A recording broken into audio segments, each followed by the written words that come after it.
to the left. Is that it, right? Yeah. Get in the right positions. Good. I'm going to go sort of a bit of a whistle-stop tour through some strategies that you may or may not have heard about.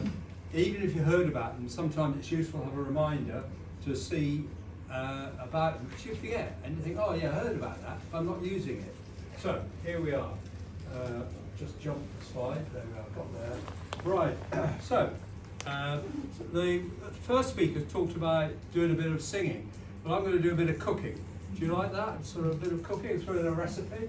So what we're going to do is take a large portion of Rent2Rent. This is what it's all about. You're here, talk about Rent2Rent, and sprinkle in a little bit of lease option sugar. Add in 2 pinches of no money left in. That's where you do a deal and get all your money back out. I'm not so keen on those. I want to get all my money back out, plus the great wedge on top.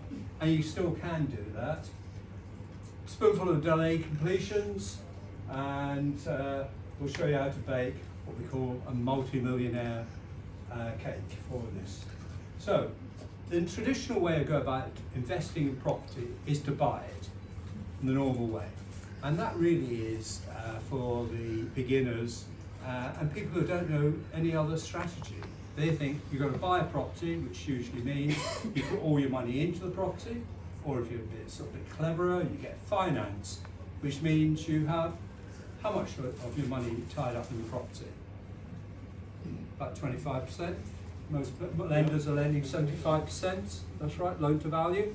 So you're going to put 25% in. So you start life with 100,000, just keep it very simple, and you borrow 75%, you end up with £400,000 worth of property, of which you borrowed 300,000. You put 100 grand in, and you spend the rest of your life with 4 properties, which is all right. Don't get me wrong. I mean, in London you only need 1 property, so just doing one is not bad.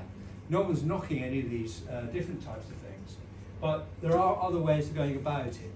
And it's gone a bit quiet lately because all these creative strategies ideally work in a down market. Now, are you a pessimist or you're an optimist?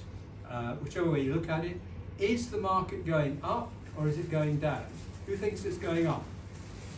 No? Oh, 2 of you think it's going up. And the rest of you, dare I ask, or can I say, I'm in the majority by saying the rest of you think it's going down. Shall we show a sign of vote? And I don't want to contradict my sponsor Steve here for jumping on, but he thinks it's going up. Things are looking up, put it that way. I'm getting much more excited. The juices start flowing, even with someone of my age, where you see these opportunities just coming out of the woodwork, and there are opportunities to get properties. When people can't sell, they will be open to creative strategies. When they can sell for cash, why bother taking a creative strategy? It's only when they struggle that they're going to deal with this. So you can use the different types of strategies that you can, in effect, acquire a property for little or no money. Now you've got to be very careful when you say this, because we heard about Rick Otten. Remember, he wrote a book, How to Buy a Property for $1. $1 is Australian, that's why he called it $1. And he got on there, and they fined him in Australia 16 or 60 million pounds for saying you can buy a pound for $1, and you can buy a property for $1, and he'd done it. Why they fined him, I don't know. So you have to be careful when you go about this, and should I say, if you go into the bank and say, is it possible for me to buy a property for £1 or for no money down, they'll throw you out. And so what they're in effect saying is, they know it goes on, they know this is what the big business people do. I mean, take BHS, he sold the business for, what was it, a few quid. Manchester United, Glazier's bought Manchester, is it United or Manchester? Yeah. United. I'm not into football. How much did they pay for it? Very little. They just took the finance out of the business and used that to buy the business itself. So in effect, what they're doing, big businesses are doing, but for you as individuals, not really considered to be able to do this. So the goal is to recycle cash and ideally get more money out than you started with,